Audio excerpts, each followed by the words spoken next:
Well, good evening, everybody. Roger Durling here, the Executive Director of the Santa Barbara International Film Festival. And with us tonight, we're excited to have Josh and Rebecca Tickell. They're a multi-award winning filmmaking couple who specialize in films with environmental themes, including Fuel, The Big Fix, and Pump, and Good Fortune. And their latest film, Kiss the Ground. Welcome, Josh and Rebecca. Roger, it's great. Yeah, actually, I want to start right off with, watching your film is so positive and optimistic. I'm so used to watching dreaded environmental films. And, can you tell us about that approach?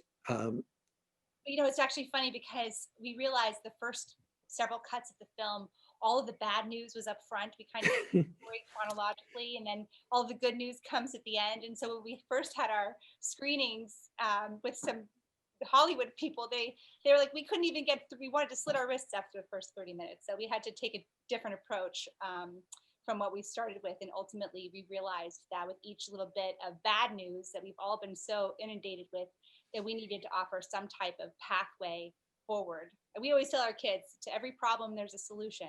So I think we wanted to tackle climate change with that same kind of mentality. And everybody, we're joined by Ian Somerhalder.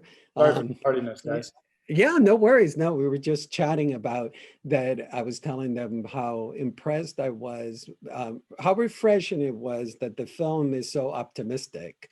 That we're used to seeing this gloom and doom environmental films, and this is actually, it gives us a solution. Was that something, guys, that you were always, that was your intention when you approach a documentary, that not only tell us the issues, but actually provide a solution as well?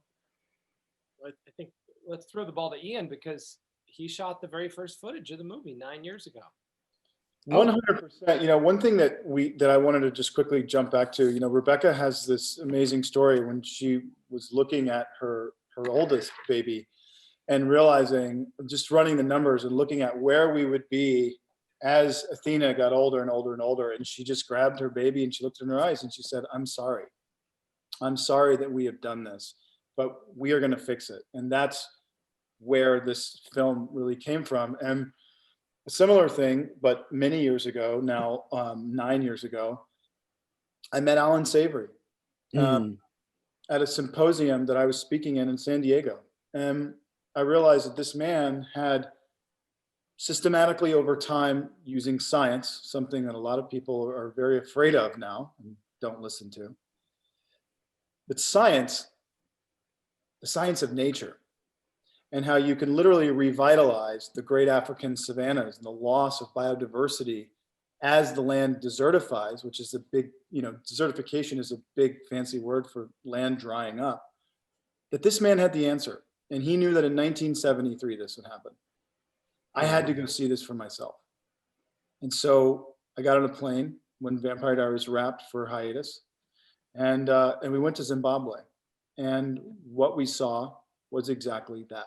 I saw with my own eyes that by using a planned system of grazing cattle, that you can ultimately take land that is completely desertified, land that is drying, not soil, that's just dust, right? You pick it up and it fall through your hands, turning that into an Eden of 9-foot grass with revitalized water systems running through it, an immense immense amount of animals and plant species, complete biodiversity where there was nothing. And when you look at that at scale, if you look at the great grasslands of the African savanna that are drying, if you look at the great grasslands in the desertifying area in great North American West, whether it's or Texas or any of these places, South and Central America, we realize that there's a solution. And the solution is not some crazy, equation that none of us can figure out. It is as simple as just mimicking nature. And then how did you guys get together? Because Josh just mentioned that Ian, you started shooting about 9 years ago, and then Josh, you and Rebecca have been shooting for. I mean, you started this in 2012, was it? Yeah, 2013. 2013 was when we started actually discussing it in 2012 and started filming in 2013. And I shot that footage in 2011, but I've known them since 2007. And yeah, go ahead. you know, the only thing I just didn't mention was the reason, for anyone who's watching this that hasn't seen the film or is curious, the reason that this came, the way that this happens is, you know, hood herding herbivores go in tight packs, as they have for millennia, hundreds of millions of years. They eat the grass to the growth point. Their hooves till the soil, and they leave all their excrement, and then they go away for a year. And that allows it to grow. That symbiosis between the animal and the plant and the sun is how we literally change all this.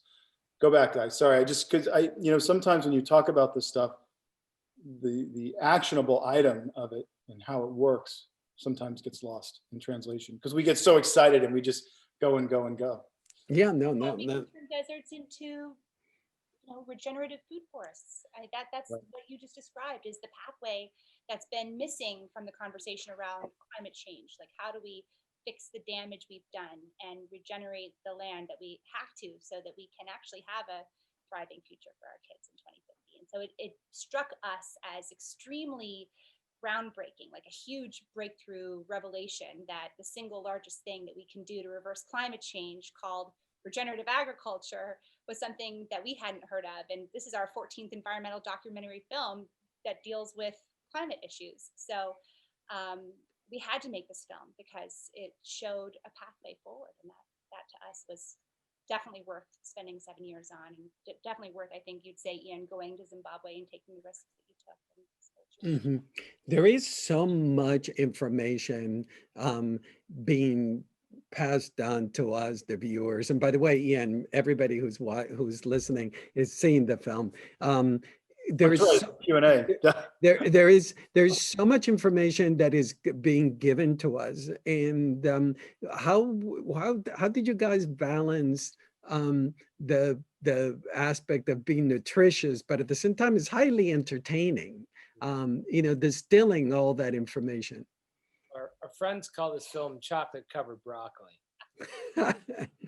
And ultimately, this is a science film.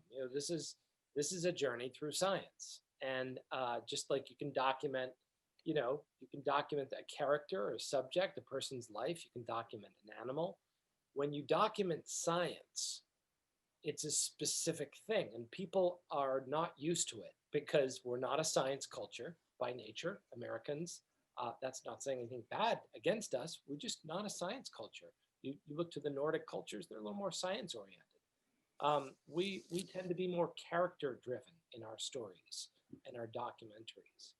So how do you make soil cool? Yeah, how do you make, so you have A to. hero. How do you make cows a hero? How do you, this is listen to this. It's really quite, I love hearing this. So to make science work for this particular, Western audience, one has to anthropomorphize things, and that includes carbon, which is not a relatable thing. You don't go around talking to carbon or interacting with carbon. I didn't just adopt or foster some carbon molecules. And especially when we've been told, carbon's bad, and there's a lot of confusion. Carbon dioxide, oxygen, how do these things work together? And then there's water. It's just too much, right? So our objective as science storytellers is to make science relatable. Carbon becomes a bubble. It becomes something that you can see where, if I just had those X-ray glasses, I could always see this clearly because Kiss the Ground now shows me this. And to colorize it, to use actual NASA and NOAA satellite data. We had NASA and NOAA provide us actual raw satellite data to build the animations for the film. So when you see Ian in Africa, and he's speaking with Alan, and Alan says 2/3 of the planet doesn't have enough rainfall to support trees, and that animation of the planet comes on. Those aren't random dots. That's satellite data crunched into a computer, 3D mapped onto a globe, and then we put light behind it so you can see the points and the density of the points. So all of the animations in the film are actually based on tremendous data sets that we crunched down, made visual, made tactile, so that you can actually kind of feel it like, oh, wow, that's what the planet looks like in the places where it doesn't rain enough, where we've desertified it, where we could use cows. So in other words, to make science cool, we had to humanize science, and we had to make the animations almost edible. It's almost like, oh, I could reach out and eat that thing. I can touch it. It's 3-dimensional. It's something that can sit on your coffee table. And that was a tremendous task to build that visual language, which, look, you have a visual language in any science fiction film, but this is a science fact film. So in a way, we had an even bigger challenge in that we couldn't deviate from reality. Like even the Big Bang at the beginning of the film, which lasts, a few seconds, that was the result of weeks and weeks of conversations with astrophysicists and physicists and scientists and geologists who all argued about what the Big Bang actually looked like until they were satisfied that we had made an accurate Big Bang. The whole movie was done like that. The whole movie was done. It's insane. Yeah, well, you have to wait till everyone finally agrees. Josh and Rebecca had to get, at times, almost 100 people to agree on one piece. And then Rebecca would say, okay, we all agree, check that off, move on. We'll talk to you guys later. And then they would literally, move on to the next. Now we can go to 52 minutes. Part of the issue is that, like, when we started 7 years ago, the movement had not come together yet around this. So soil scientists weren't talking to carbon scientists, and ranchers weren't talking to vegans. Like, there's a real polarization around. Ranchers still don't talk to vegans, just so you know. Well, I actually don't agree with that, because we've watched vegan activists come together with ranchers through this process and agree on treating animals humanely. That's true. Like, and this film is actually all about finding common ground. It's all about taking people who are unlikely bedfellows and having them come to a consensus around something that is now really forming as a movement for the first time. I stand corrected. That is true. Yes. And it's not that these techniques are brand new. These techniques, are pulled from, all sorts of places. But the idea of applying these techniques to reverse climate change in the form of drawdown and biosequestration hasn't been agreed upon yet until these last 7 years. And it's been challenging to make a film to come out and have it be scientifically based and have people agree on that science. And then also knowing that we really are just at the beginning of this journey around regeneration. Like, in 10 years, we're going to be having a whole different conversation than the one we're having right now, which is basically just understanding the basics. And also, too, the science has changed immensely. We had to redo all of the, every year we had to redo the animations and some of the data sets or data points by virtue of the fact that the science, the climate data science is changing immensely, because carbon dioxide, when you started the film, think about where carbon dioxide was, and then we just released the film. Think about what carbon dioxide is now. Yeah, we were hovering under 350 parts per million. I mean, we're above 415 now. It's Our first graphics for our first sizzle, where we had the first carbon graphics, totally different than the ones that ended up in the final version. Almost. You touched upon humanizing the data, and one of the entry points for me was Gabe Brown and Ray Archuleta, that make things they offer like real world experience. Can you tell us about finding them and working with Gabe and Ray Archuleta? Yes, well, there's sort of a known group of people who have talked about organic agriculture and small scale farming and that kind of thing. and they've been in documentaries. So a lot of people said, well, you've got to have this person or that person. We said we don't nothing bad against those people, but we want people who farmers can relate to, real farmers who are farming real amounts of land. You have to imagine the average farm in the United States, the average farm is 2,500 acres. So, there's a lot of farms out there that are 3,000 acres, 4,000. Gabe Brown is farming almost 5,000 acres. So it's almost twice the size of an average farm. And so when we go, well, who's this movie? Who's it going to affect? How's it going to touch people's lives? Well, there's 1 million farmers in the United States. The average farmer is a 70-year-old white male, which means that in the next 10 years, almost 100% of US farmland, 950 million acres, almost 1 billion acres, is going to change hands. And it's going to go one of two ways.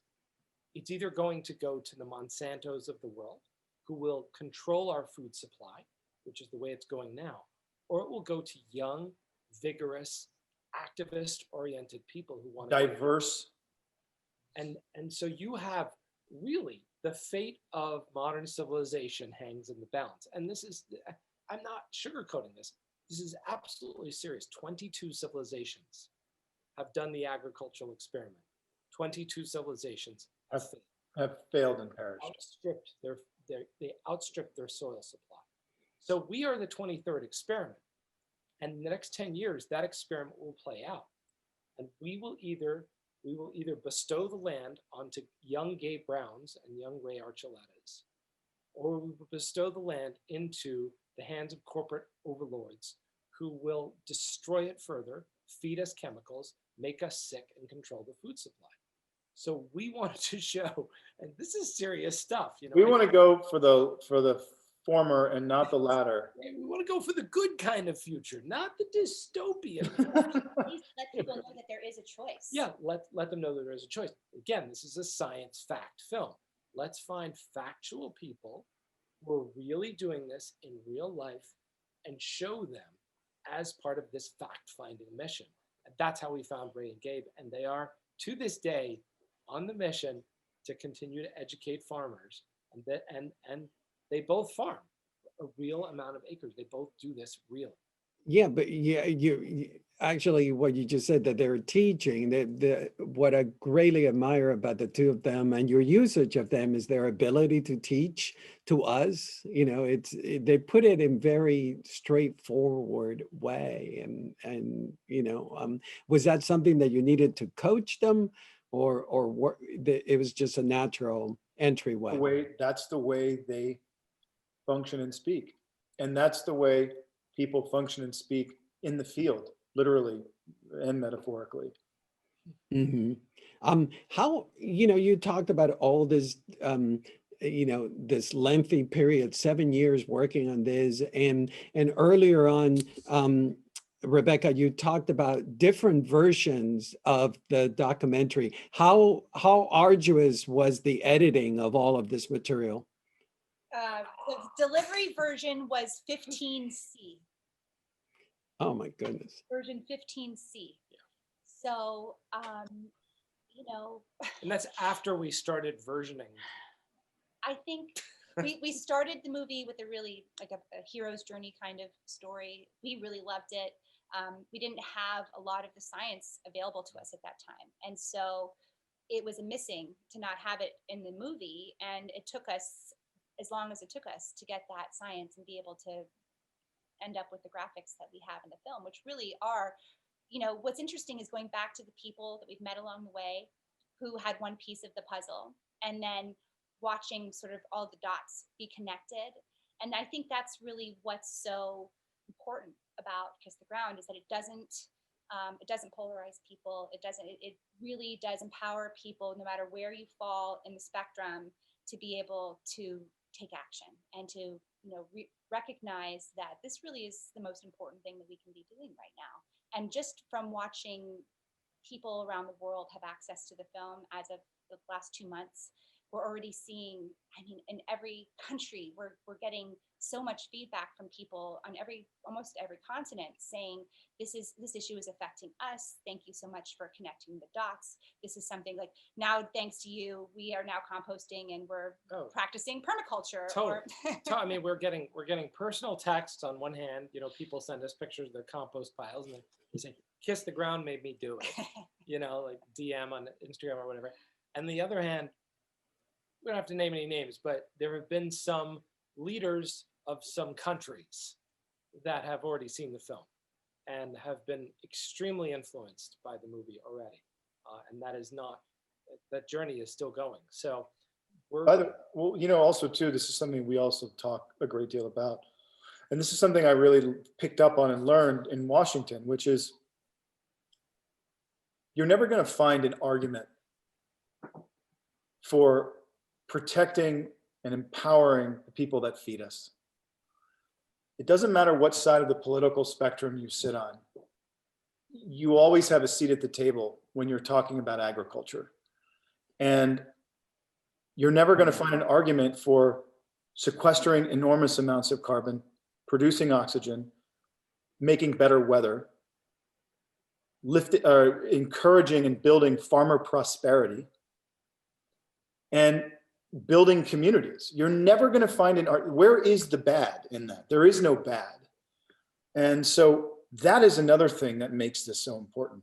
It's just like Rebecca said, it's not polarized, and you cannot politicize this issue. It doesn't matter whether you're a Republican or a Democrat, you still put food on your table for your family. This isn't like a big kumbaya, let's all hold hands and stare at the moon and hope it gets better. No, this is a how to do it, and the way to do it is together. But it's going to take rigorous science. It's going to take diversity. It's going to take a tremendous amount of work, but it's literally right there for the taking. It's in front of us. And these two filmmakers, with this amazing, massive team that we have this gift, not just for us, but to give the world, not only to inspire, but to create action from a policy level, a corporate level, but then a consumer level. And this is something that Josh and Rebecca and I talk about a great deal. Consumerism is going to be what drives the future.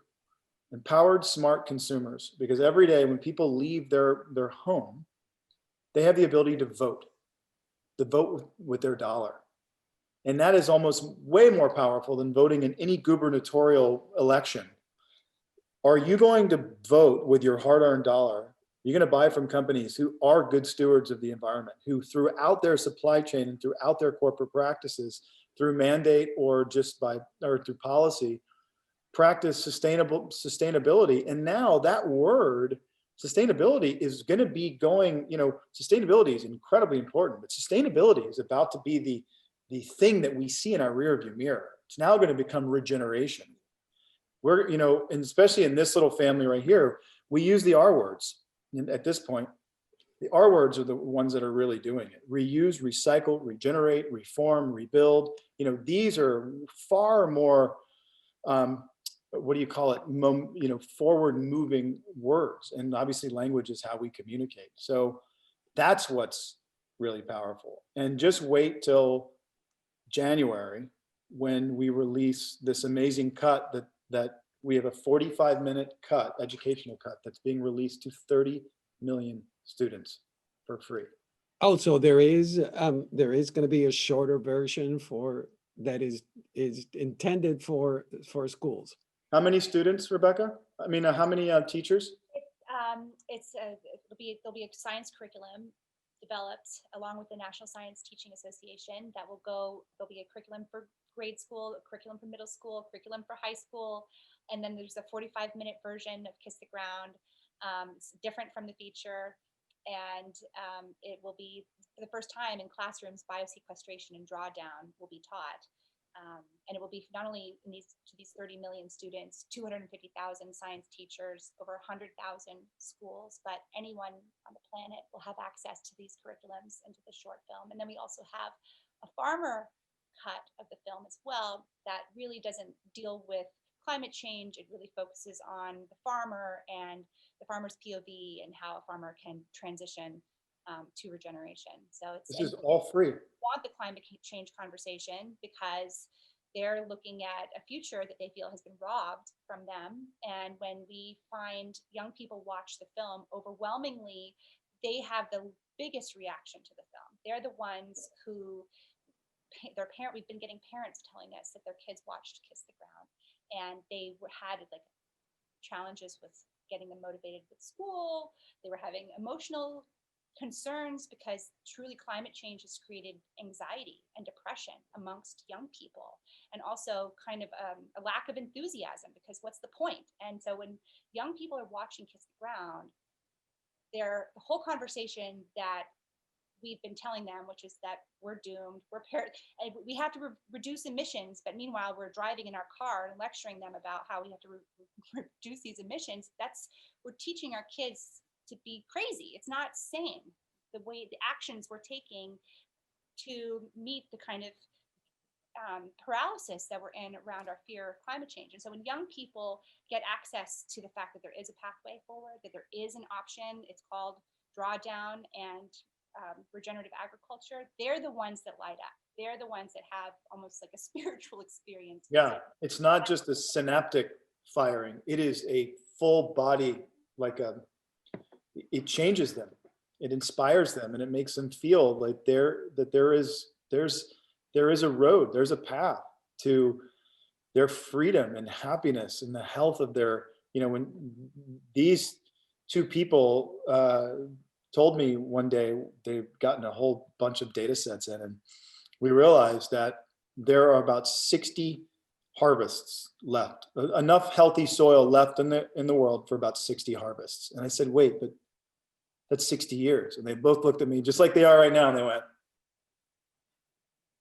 the thought of that we've degraded our soil in such a way in the path that we're on gives us about 60 more years of food is an unacceptable component of humanity right now. That's not an acceptable thing to tell our kids. Correct. I want to ask you, because you touched upon the fact that you went through different continents, and of course, we traveled to Paris and we traveled to Zimbabwe. Can you tell us about all, handling all those different units? I know, Ian, you were unit producer in Zimbabwe and cameraman as well. Can you tell us about all those different? It was really just me and it was who's now become a big episodic television director, but he was our camera operator in Vampire Diaries. He's one of my dearest brothers. He's an uncle to my child, but he's an amazing, really well-known camera operator. And, we smuggled stuff in, and at one point I had him, when we went up in the helicopter with Alan, I was dreading what we were going to see, but we had to get this footage. When you get up over the Kalahari and you look at how desertified everything is. We were there right in the tail end of what should have been a rainier season. It was really dry. And at one point, I looked to Jeff, his name's Jeff Schatz, and I said, I don't know how, we don't have a rig. This is all, we were doing this under the radar. So I asked the helicopter pilot, I said, can we take this door off of the helicopter? And the guy goes, sure, why not? I've never done it before, but we'll do it. And we took the door off the helicopter, and we had a harness, and we just put it on Jeff, snapped it to a seatbelt clamp, and hung him out of this helicopter over the Kalahari. And the whole time he was shooting, and he's looking, and he's a cool, awesome, macho guy, but he's strong, like cameraman, and he was just tearing, it wasn't from the wind. It was, how is it in modern times we can shoot someone to the moon? We can replace organs. We have nanotechnology that's coming through. We have 3D printers that can build a house. And yet this land is going to a place where the wildlife is going to become uninhabitable at some point in the near future. And I'm not going to stand for that. You know, but these guys, they had a lot to deal with. I don't think our production insurance would have covered that. Yeah, I mean, just to add to what you said, Ian and Roger, it's such a, you know, such a simple, subtle question, but you know, it really does bring back a lot of memories over the past, you know, making the film. One of the things, you know, this is a big picture film. And in 1969, when the shot of the moon came back from the first, you know, mission to the moon, and there was their shot of Earth, sorry, from the moon, there was that famous shot of, you know, they call it Earthwise. And it was the first time really that we'd seen the Earth from space as a species. And there was a powerful moment of oneness that occurred. And I think we're edging up to that kind of consciousness shift now. And Kiss the Ground, the movie, is part of that, because it's taken us this long to utilize, since 1969, to utilize all of our technology and all of our understanding, our satellites specifically, because humans, we have our eyes here, we see here, this is the existence, this is where most of our films take place, you know, human to human interaction. It's taken us this long to be able to pull back and use our technology to begin to look at the Earth from out here and to go, whoa, we changed a whole planet. And it doesn't matter what you believe about climate change, you can look at the planet, 2/3 of which has been turned to desert. We know that it wasn't desert before industrialization. So that's a very quick shift. That's, you know, we're talking hundreds of years we've done that. And so to have that kind of big picture science available now and to be able to put that into a storytelling format allows us to have a collaboration in consciousness that we could not heretofore have as a species. It's an epiphany moment, but it's a shared epiphany. It's kind of a, we did that? Right. Whoa. And then the next, you know, kind of breath, the big exhalation is when you see China and you see that sequence that was shot over the course of many years in China by John Liu and then updated recently.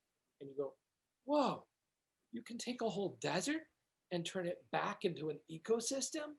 Like, this is, you know, it's so big that the human mind almost can't wrap itself up. You just have to go to sort of an epiphany state where you're like, wow, we broke it, we can fix it. We just have to work with nature. And that's, when we look at, you know, the different foreign shoots that happen, what happened is that they start to build the tapestry of Earth in a perspective.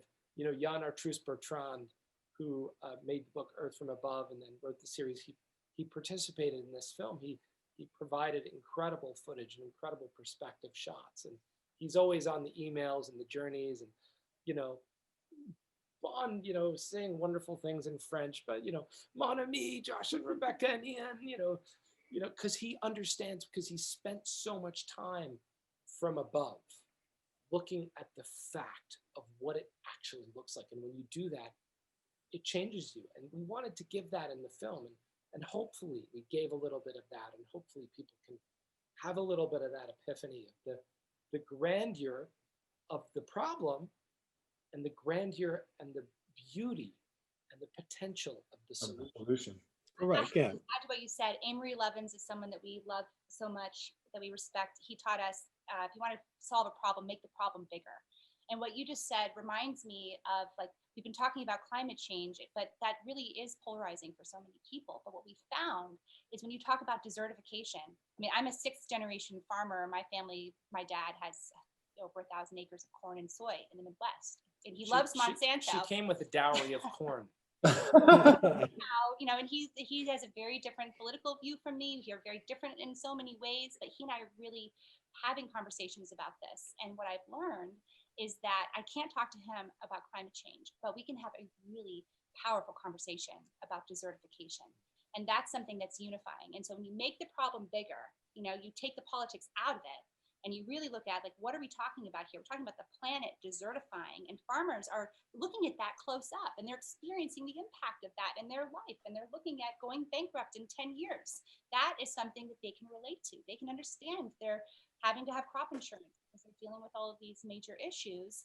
And meanwhile, their yields are going Down. less each year. The cost of inputs is going up each year. So when you talk about, what's the best insurance policy and that they can regenerate their land, and through that biodiversity, that's the best insurance policy a farmer can have. And not only that, but they're going to make money. They're going to make more money. That's a conversation that they want to have. That's a different conversation, not one of blame, not one of politics, but one of unification, where we can all come together around this issue. And that's Such a powerful. so important. Yeah, it is a powerful moment in the film when we learn that, the fact that it actually they can make more money. I wanted to ask you, because you worked on this for 7 years, and you live in Ojai, and we had the Thomas fire a few years back. How did that affect the making of the film? The Thomas. Really worried that we were going to lose the movie. The movie was on a whole, all of these different hard drives, and we spent a couple of nights trying to extract the film just in case the property burnt, because at that time there was a ring of fire around the valley. And I think it was interesting for us as a team, because we were looking at images of climate refugees in other countries, and we weren't looking at ourselves in that position. But here we were evacuating our home because of a mega fire that you can connect directly to desertification when you start having these mega fires. And so I think for us, more than anything, we realized how in this we all are together. We really, the Thomas fire was a warning sign. Just shot across the bow. And it's not going away. I mean, I'm getting goosebumps talking about this because, my daughter, she's a fire fairy. Like, that was a traumatic experience for her. But I think we're all starting to notice in our lives how we're being affected. And, this is it's a choice. We have a choice. Yeah. And that's great news. And also what's great news is, like, this year has been a very challenging year for everyone. And when we all agreed, when we had the information, and then we all agreed that we were going to make massive changes, structural changes, which is what we need right now, overnight, we did. And maybe it's not perfect, but I don't think any of us could have expected that we would be where we are right now 1 year ago. And that to me says that when we all agree on something, when there is something that is motivating enough, that we can take drastic changes in our behavior to make a shift. And so that's good news. Correct. I mean, how you made this film, and you were going to release it, and it was going to be in movie theaters, and then all of a sudden here it was COVID. How has it been for you this year? Yeah, look, we had 1,000 theater release set up. We had an incredible deal with AMC, Regal, Cinemark. I mean, this film. We had Tribeca. Yeah, we were that's supposed right. to premiere on Earth Day at Tribeca with It was parts in the film. It was going to be like, excited to finally have Kiss the Ground get out after all of this time, all this pressure of like, we got to get this message out there as soon as possible. Remember the massive Facebook crew? We had so much going for that week. I remember having a conversation in March, like COVID was starting. We're like, there's no way that they would shut down the Tribeca. They would have to shut down schools. They'd in have New to York. shut down New York. They're not going to shut down New York. And distributing From an environmental an independent environmental documentary film to begin with, not in COVID, was already challenging. So I think that fortunately there are so many people that are a part of this team who are so committed to getting this message out there that we've just been unstoppable in our commitment to get this film out to as many people as possible, which is why we're making the education cut and making it free for people to watch, because we want to get to as many people as possible with the message. We want people to understand the language of regeneration. Well, I think in a way, COVID has opened people up to this message in a weird kind of way. Like people are at home, they're thinking about gardens, they're thinking about food, they're thinking about food scarcity, they're aware of health. A lot of people are thinking like, why are we so immune compromised as a species? Well, really, like, look at the junk food that we've been eating since World War II. This is the result of an immunodeficient population that has been fed a diet that is largely the acres that we grow in the US of the 950 million acres, the number one crop we grow is feed corn. And that is translated into everything we eat. It's in our DNA of our hair. That's how ubiquitous it has become in our diets. It's in our kids' food. It's in all boxed, bagged products that we Everywhere. see in the market, which is the majority of calories that Americans eat. 63% of the calories we eat comes from a box, a bag, or a carton. So for the first time, our species is like, maybe the fact that we're all getting sick has to do with the fact that we're eating garbage because we destroyed the soil and put our food in the hands of people who are really putting profits over health. And now you add the other connection, which is climate. So healthy soil, healthy body.